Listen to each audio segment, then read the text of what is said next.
everybody, and welcome to Taking Control, the ADHD podcast on Rash Pixel FM. I'm Pete Wright, and right there is Nikki Kinzer. Hello, Nikki. Hello, everyone. Hello, Pete Wright. As we are recording this, so there's always there's a little delay, but as we are recording this, we've just come out of the U.S. Thanksgiving holiday weekend, and so a belated Thanksgiving to those if we missed you last week.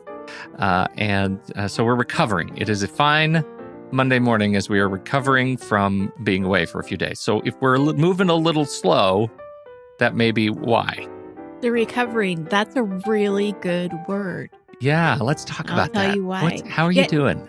Well, I'm doing okay. I feel like I've been beaten up a little bit because I was beaten up.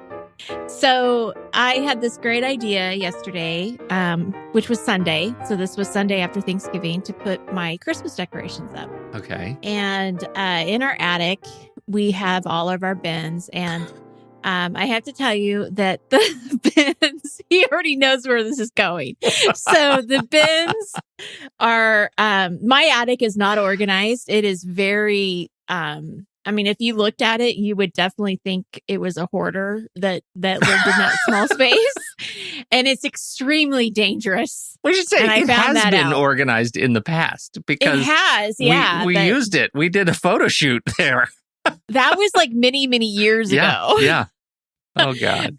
So anyway, yes, it's very dangerous. And so there's this little small path, and it's actually a pretty good sized attic because you can walk in and, it's not an attic that you have to like go up a ladder or anything. I mean, I walk right in and it's part of the house, right? Okay. I mean, it's hard to explain, but anyway, there was this little path where I could see the decorations the bins. And so I went to get the bins and my daughter was helping me.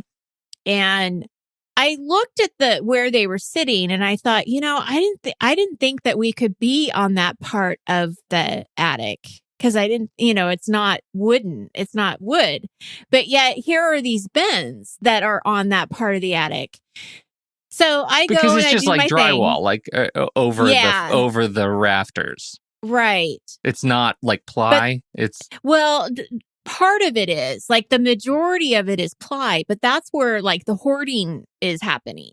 Okay. So I had to go to the other part of the attic, which has no subfloor there. Has no, because I didn't realize that my husband had actually put boards underneath the bins so that they would stay. Like I didn't connect that you needed to have a board with where the bins were.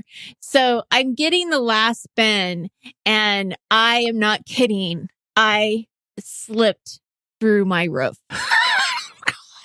Oh, God. Nikki, what? I mean, I'm only laughing because you're obviously standing here today. I know. Nikki, what happened? It was one of the scariest things I have ever experienced in my life. I seriously thought I was going to die or I was going to like break every bone in my body. I had one leg hanging. And then I had the other leg. I know, it's like Thanksgiving miracle / Christmas vacation experience. It was awful. So my daughter's like, Nikki, are you okay? I'm like, no, I'm not okay. Or she said, Mom. She's like, Mom, are you okay? I'm like, no, I'm not. I'm like, I am through the roof. Like I am dangling. What?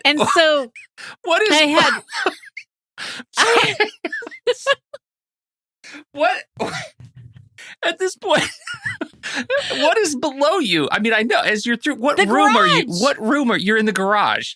Yeah. Your legs sticking out of your living room.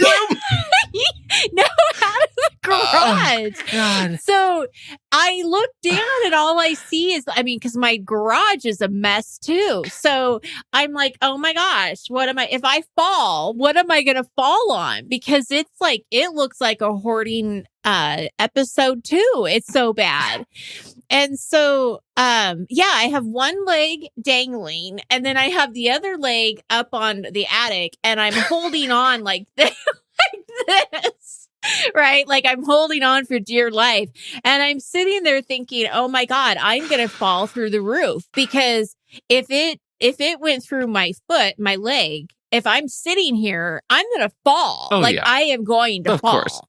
And so my daughter goes and gets my husband and he's like, oh, well, we're going to get you out. We're going to get you out. But then he starts walking on the part that I fell on, although he knows that it's supported, right? Because he knows where the boards are and everything. Right. But I totally panic. Because I'm like, no, you can't stand there. You're going to get hurt. You're going to fall. Like, we're both going to fall. Yeah. So, I'm totally panicking, not really connecting. And you have this image of your entire floor, or attic floor, just falling into the garage. Yeah, I get it. And believe I'm lightheaded here.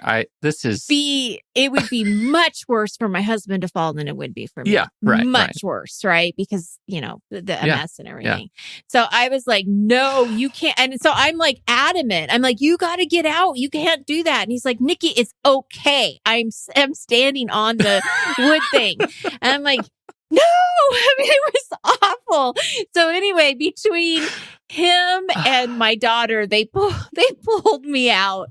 But he said when he heard my daughter say, Mom fell through the roof. Mom fell through the roof. Yeah. He looked in the garage and he said, I can see your leg.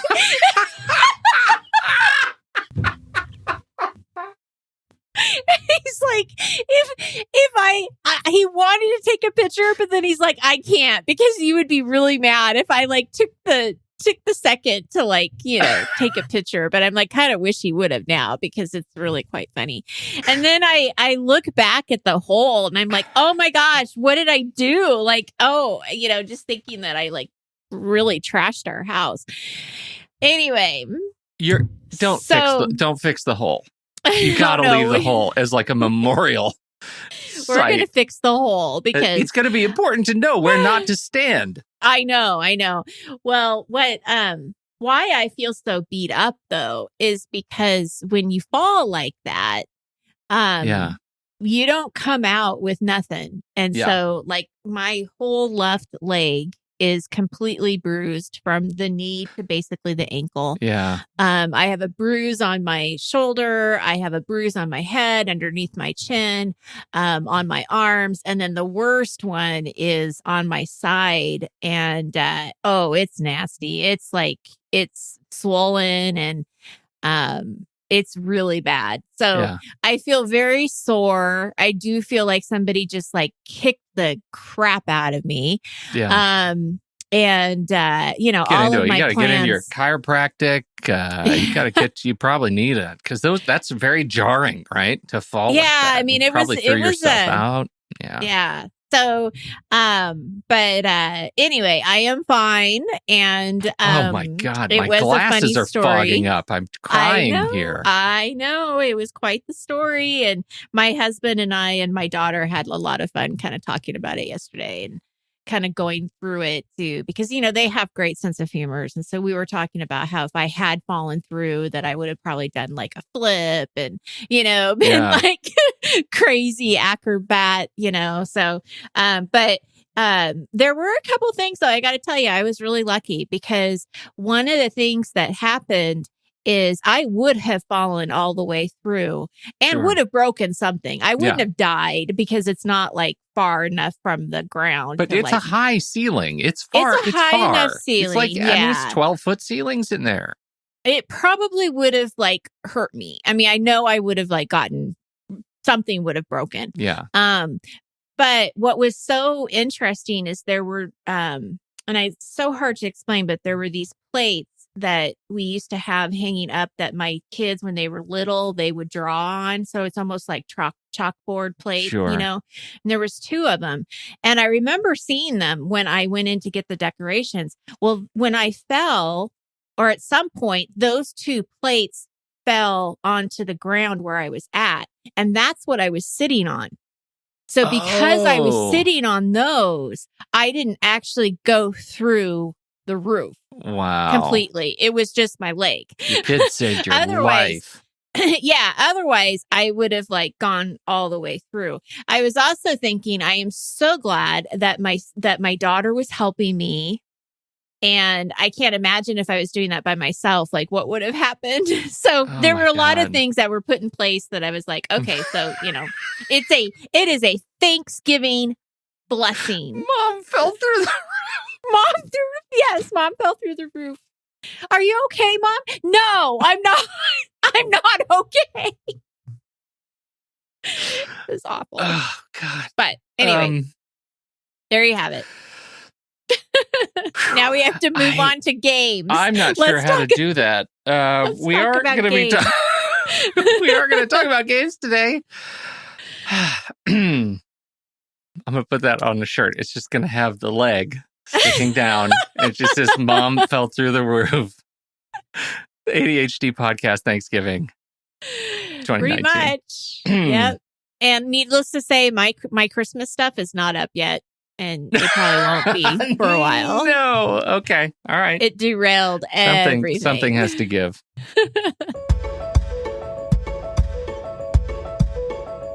We're going to be talking about some games today, and you know where it came from? Well, I'll tell you in a minute. Before we get started, you know what you can do? You can head over to takecontroladhd.com and get to know us a little bit. But you're not going to find this story on that website, though, and I feel like this is the story that you get to know us the best. Now, this is the high watermark for getting to know Pete and Nikki with this today. But you can get to know other stuff at takecontroladhd.com. You can listen to the show right there on the website or subscribe to the mailing list, and we'll send you an email each. It's kind of the graphic with the little leg. This is gonna pay dividends.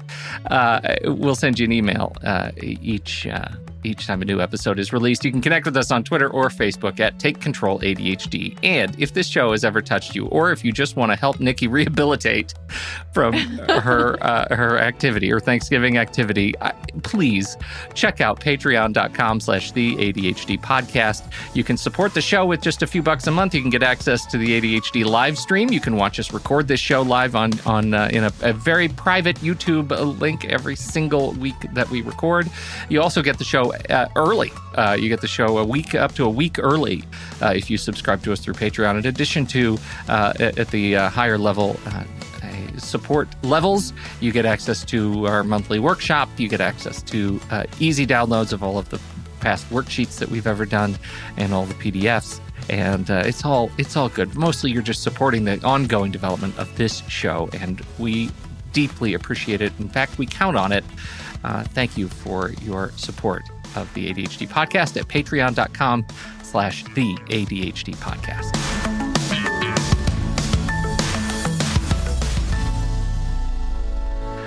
Can I start with a quick listener question? Yes, please. This came into. I feel like it's sort of tied in to my my theme this week, and good. It is. It came into the general channel just I think this morning, and here it is. A good Monday morning, y'all. Asking for advice on how you guys structure your unstructured time and how you found your hobby or calling. I thrive on extrinsic motivation, for example, deadlines and grades and anything that quantifies my performance and productivity. Of course, I thrive on high-pressure environs, and hobbies never really provide that for me. So I'm looking for help on how to be an actual person with hobbies or something.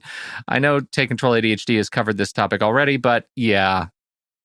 And they want more. Ends on the yeah. And I just thought, what a good time. You know, if you're not in the U.S., what I think the stereotypical U.S. kind of Thanksgiving, you go home, you eat a lot on the last Thursday of the month or the fourth Thursday of the month.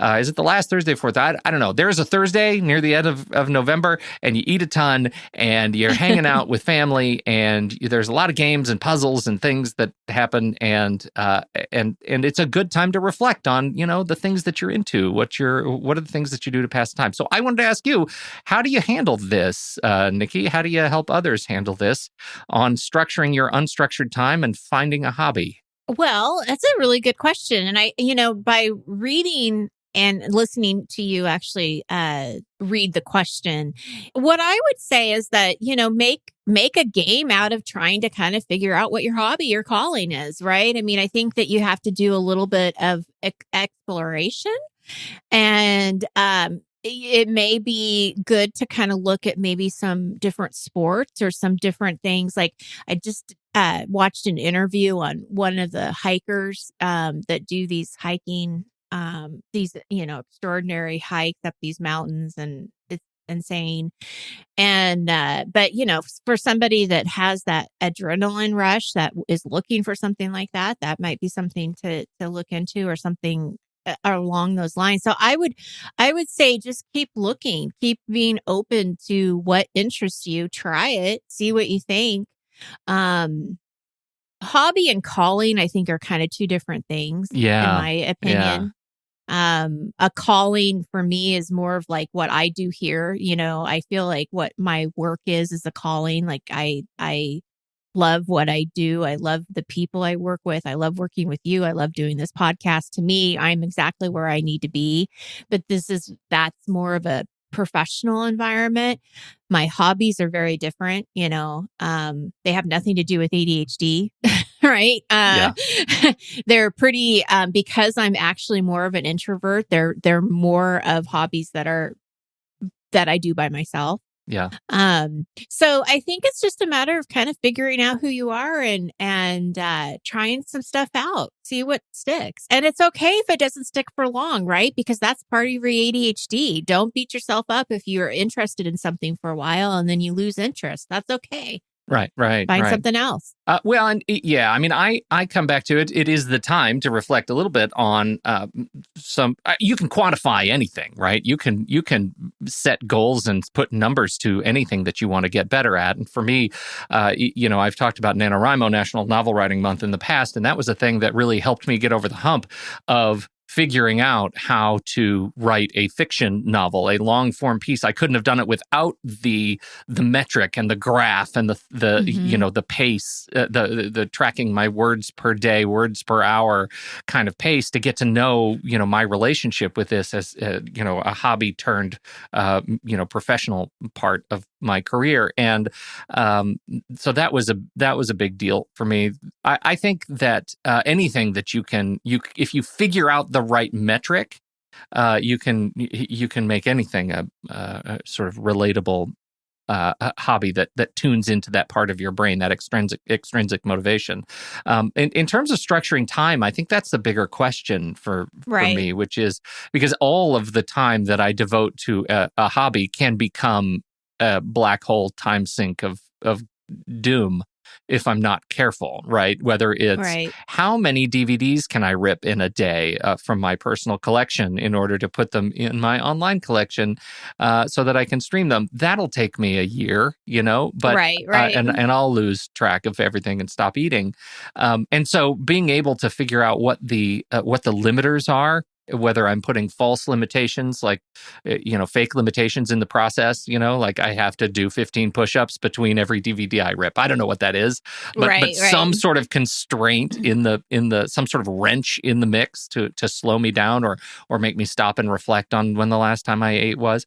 Like, those are the things that I have to think about. So, but I try to I put it in my calendar, right? I structure my time in my calendar because I'm one of those hyper scheduling guys. Like, if I don't put it in the calendar, I'll forget to do it. And if I do, it'll have an alarm associated with it, and I'll do it, and I'll make progress on my hobbies. I'll get better at the skills I want to develop. And so I think for me, that's a really important thing. Maybe it's a half hour a day, maybe it's 45 minutes, whatever it is. I make sure it's represented, or I won't do it. So I don't know if that helps.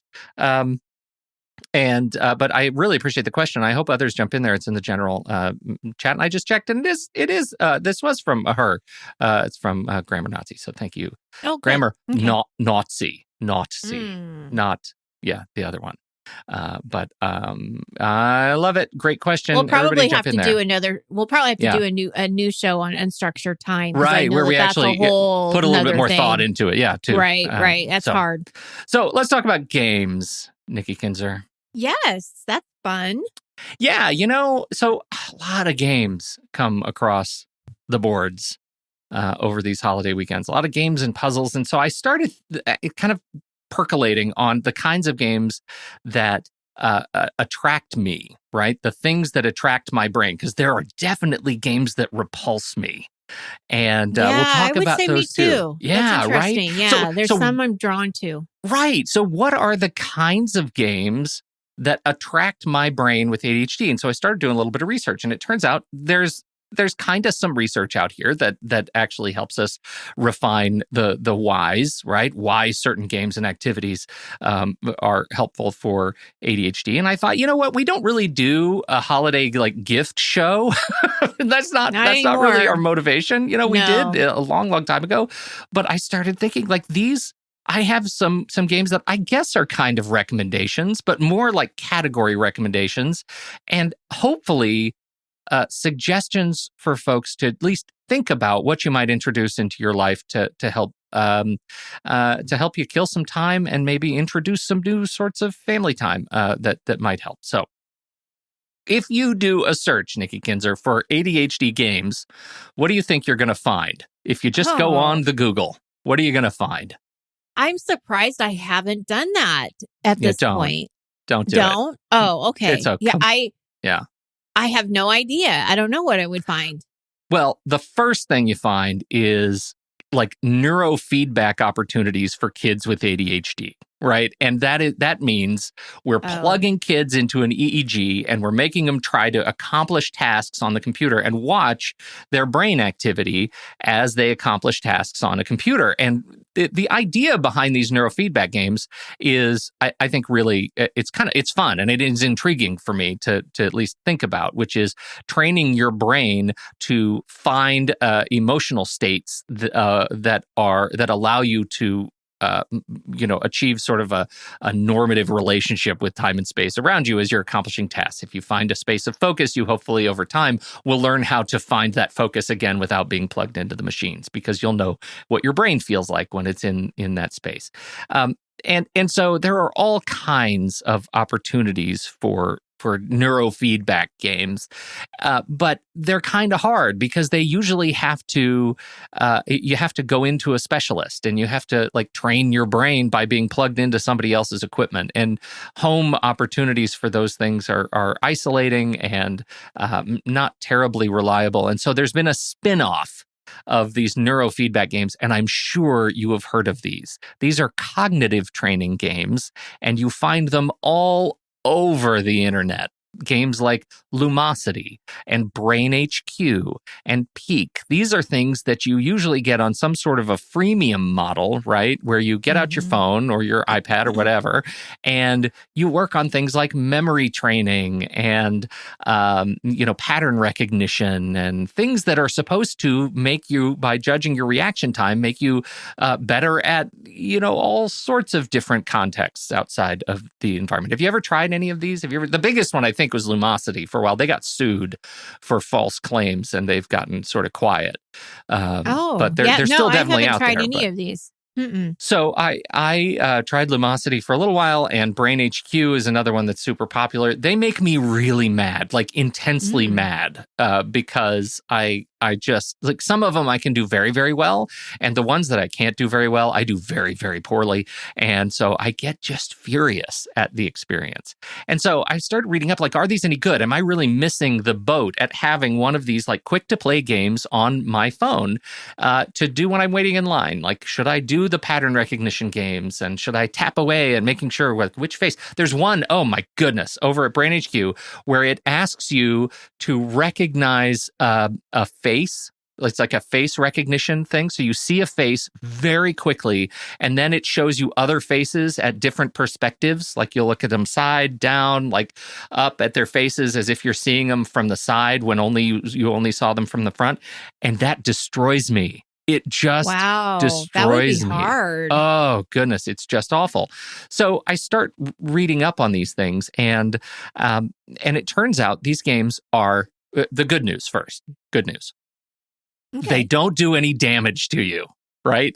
If you're not good. enraged by them and you like playing them, go on and play them. They're not going to make anything worse. Okay. So that's the table stakes are these won't hurt you.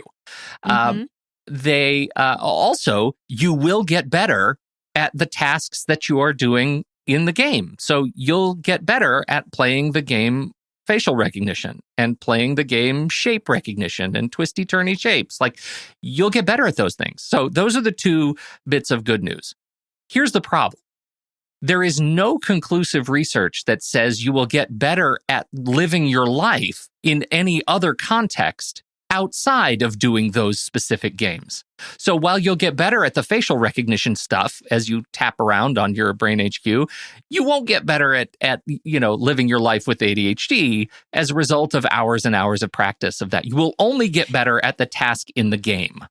So what you're saying is it doesn't really help with the executive functions. It doesn't improve the executive functions. It just improves whatever it is you're specifically doing for that game. Okay. Right. And so that's the thing. Like, and that's the thing to just be aware of those things. There's nothing that says you shouldn't do them. It's nothing that says they're introducing evil into the world. They're not snake oil. You'll get better at doing those tasks. You'll get faster. And there's a dopamine push that goes along with that. You'll feel good about doing them. But the research so far is deeply inconclusive about the actual utility of those things, and so it's important to just recognize that's what those are. But there are other little things that I like even better, and that's why I want to talk about puzzles. Puzzles, I love puzzles. Do you do the crosswords? I don't do crosswords because I'm awful at them. Like I can never think. Do you of think the those word. two things are related? The words and the... Could it be that you're awful at them because you don't do them? Probably. Because I don't like them. Yeah. So I don't do them. Yeah. But I do Sudoku. I like Sudoku. Sudoku? Sudoku. Yeah. Sudoku. Sudoku. So-so. I haven't played it in a long time. Ring-a-ling-a-ding-dong. Yeah. Yeah.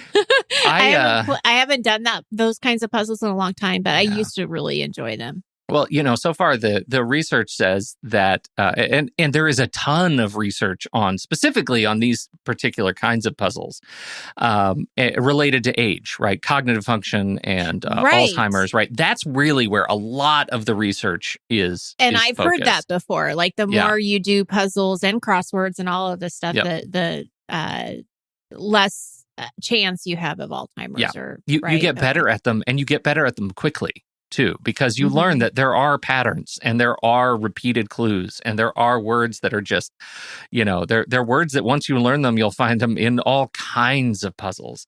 Dr. Ann Corbett at the University of Exeter Medical School led a 25-year longitudinal study on age and relationship to doing these puzzles every day. And they said that what they discovered was that the memory performance and being able to function in these kinds of cognitive tasks improved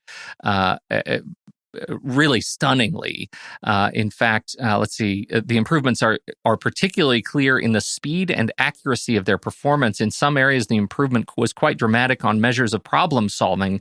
People who regularly do these puzzles performed equivalent to an average of 8 years younger compared to those who didn't. 8 years is a long time, y'all. That to have, is in terms of brain time. function, that's a big deal.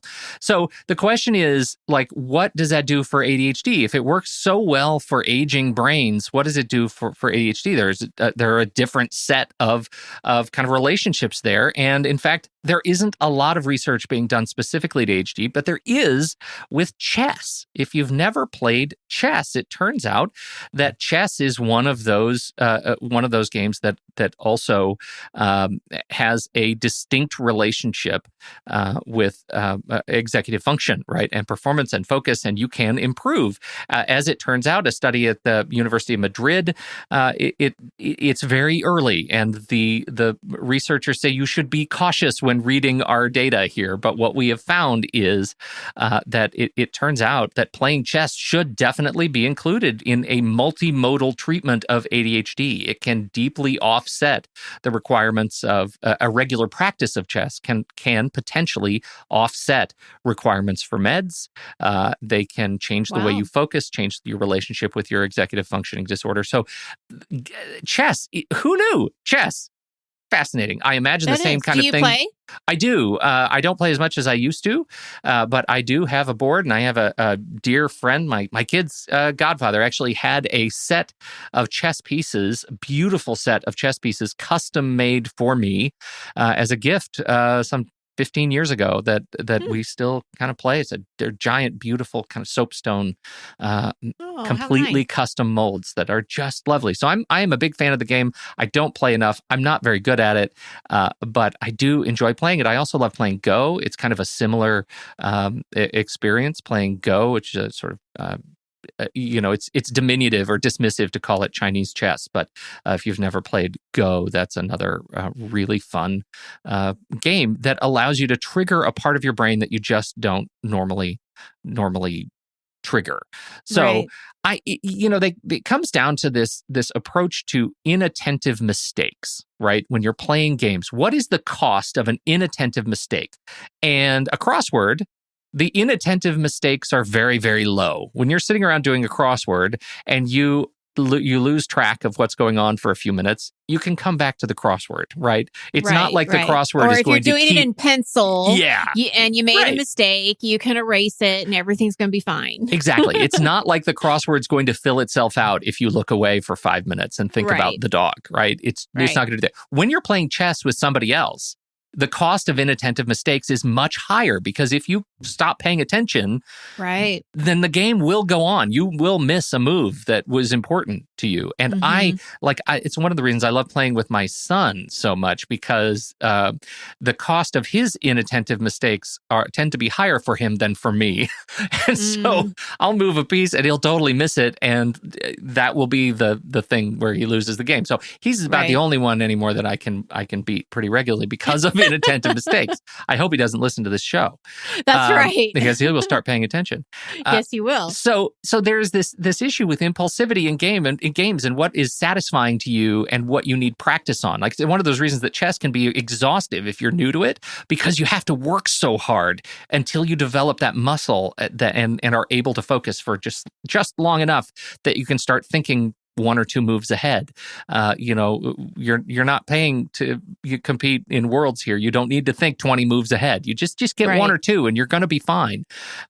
So I love those. I also love the crosswords. My wife and I subscribe to the New York Times crossword service. Highly recommended, because you get access to the archives and you can play on the iPad or your phone. And we do it every single night before bed. The lights go out. We play a crossword and then we go to bed. And it's just a little ritual that we love doing. These kinds of games are really useful. But I do want to talk about this is where we get into some harder core recommendations, because these are super fun. They're super fun around the holidays because you have a lot of people around, and having a lot of people around means you can think about games in a new kind of way. So do you play Monopoly, Nikki Kinzer? I have, yeah. Do you like it? I mean, it's too long. Yeah. It's too long of a game. So it's almost like we haven't played in a couple of years, but the last time we played, it was the four of us. It was my family, and it was probably not this last summer, but the summer before that. So it's been about 2 years.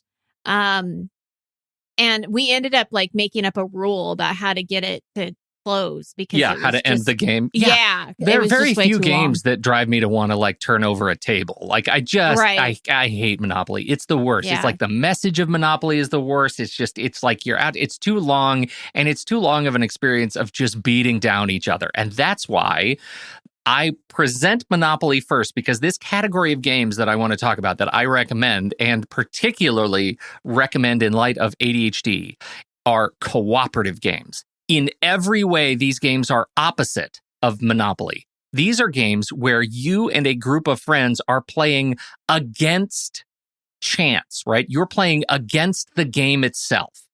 Okay? And Well, that that's sounds like what makes fun. these games fantastic.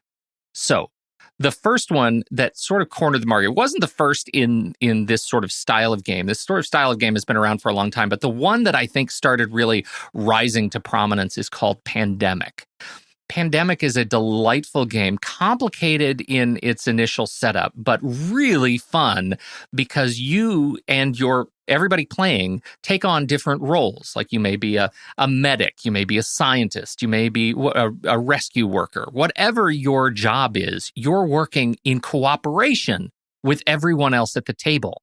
And so you have to stop an outbreak of a big disease. That's your job. Together, you work against the table, against the cards, against all of the things of chance that could go against you. And I'm telling you, this game can turn your life on its ears. What's lovely about this from the ADHD perspective is it doesn't slow down. You are constantly engaged and moving, and you're talking to other people, and they have to talk to you and work with you. You don't have any chance for your gameplay to stop and then 5 other people to have to go before it's your turn again. You're always thinking cooperatively with the rest of the players, and it's just so fun. That's the problem with dominoes. I love playing dominoes, but man, if you're going to play dominoes with me, you better be fast. Yes. Like, do not be thinking. Like, you need to know your move way before it's even your turn, because that drives me crazy. That's right. That's right. And I think that pacing thing, the idea of working cooperatively actually does, again, back to this inattentive mistakes catastrophe, right? Because you're working cooperatively with other people, the inattentive mistake risk is mitigated because other people are looking at you saying, are you sure you want to play that card? Like, what the rest of us are doing is this other thing, and it feels like you may not be paying attention. Can we rethink this, right? You're helping one another. Is this an actual game that you buy at the store? Yes, it is. Okay. It is. Now, these are all physical games that I'm talking about now. These and I are have all a couple more to that I really want to talk about. Yeah. But before you do that, and maybe these are one of those games. Have you heard of the game that is actually sent to your house like once a month, and it's like a mystery or murder mystery or investigating? Nikki, I'm so glad you brought that up. And now I don't remember the name of it, but you're absolutely right. That should be on this list. Yes. Because I think that would be fun too. That would be totally something fun to look forward to. Especially, I think, as our kids are older now, they're teenagers, it would be a fun way of getting the family together that is unique. You'd be looking forward to it. It's like, oh, I wonder what's, I wonder what is this month's mystery or whatever it is. But I can't remember what it was called. There are a couple. There are some that are actually really interesting. We did a whole show on the escape room and the ADHD, so they make me a little bit nervous. But there are a couple that are. Escape the Crate is one that $30 every 2 months, and you essentially get escape rooms that you set up in your house. There are like murder mysteries. Like, did you ever play Murder in the House or Murder in the Dark when you were a kid, where everybody's wandering around and there's one person who they shake a hand? Right? You and I have played a murder mystery at my old house in Tigard. Yes, we did. And I am going to post some photos. No, you're not. Yes, I am. We're talking about games. And you and I, our friends and our spouses, we all played a game. And it was a murder mystery game, and we had to get dressed up. And do you remember the era? Fine. Do you remember the era? 1970s, baby. Yes, it was. 1970s. I still have my suit, that white suit. Yeah, I'm posting that. Oh, dear. All you Patreon members are going to get a treat. Yeah, that's right. That's right. Okay, go ahead. Anyhow, so you can the other one that we'll put a link to is Hunt a Killer, which is another one that is highly, highly reviewed, although I've not subscribed to it, so I can't actually talk about it. But I've heard wonderful things about it, and so we'll put links in the show notes to those as well. Okay. All right, the other one, there are a couple more that are like that. Like Flashpoint Fire Rescue is one that is highly recommended, where you work together to save people from a burning building. And it feels like, cool. Yeah. And you know how you lose? if people die in the house, but the people are like chance, right? Or a building can collapse. That is, my Can favorite. you fall through a roof? Right. Little leg. My little leg is that probably is going to minus a point. Let's see. Zombicide is another one. You each play as a survivor with special skills. So after pandemic, a lot of these just sort of blossomed. Stop Thief. This is an interesting one because you play a private investigator, right? You're a team of private investigators to catch criminals. But the cool thing is there is an app actually that you can download, and the app will deliver you audio clues as you play. And these audio clues can actually get more or less descriptive as you get good at the game. So you can actually change the difficulty of the game every time you play, thanks to this lovely app that works in parallel with the game. So that's that one. The last one I want to mention, I swear this is the very last one, and then we'll get out of here. I was just introduced to this game at a friend's house, and it was kind of a group party game. And I am now addicted to this. I think about this game all the time. It's not a mystery. It's not a story. It's just shapes. All right. So you're sitting down at a table and you have foam blocks of different sizes, right? Cubes and diagonals and cones and all kinds of things, right? All spread out on the table. And they're all different colors. And you each get a card, like 6 people, I think 6 to 8 people can play, and you each get a card. And on that card is a 2-dimensional representation of a final shape, right? That is different from the person next to you. But it is the same shape when it's finished, right? So you have to work together to build the 3-dimensional building structure that represents what's on your card and what's on their card and their card and their card all the way around. So all of these cards add up to make the final shape, which is a 3-dimensional structure that you're building together on this table. It's called Mental Blocks. And it is so much fun. And it has my brain on fireworks in the very best way. Not that stupid, horrible way. It's a really, really good way. And we had a blast with this game. Eventually, as you get better at it, you introduce saboteur cards where one person will have a shape that doesn't match and you have to figure out that person. It's just extraordinarily fun. All of these kinds of games, I think, work just beautifully for gifts. If you want to give a gift to your own family and introduce some new time, these are games that you can sit down with your ADHD and approach a game in a way that doesn't make you want to turn over the table and actually have some fun with it. So that's it. That's my little contribution to the holiday spirit. I hope that's useful for somebody. And links to all these things will be in the show notes. That's great. What do you think? Thank you, Pete. How'd we do? This is great. This is a little bit of an aside, not quite so heavy. I have some ideas for gifts. Excellent. Wonderful. I hope you play hard. So thank you, everybody, for downloading and listening to the show. As always, we appreciate your time and your attention. On behalf of Nikki Kinzer, I'm Pete Wright. You should probably use this as an opportunity to go reinforce that attic floor. We'll catch you next week. Well, I was just going to say, I should probably just, on one last note, just be careful where you walk on the attic floor. Plywood's cheap. Because you might be dangling. If you don't. We'll catch you next week right here on Taking Control, the ADHD podcast.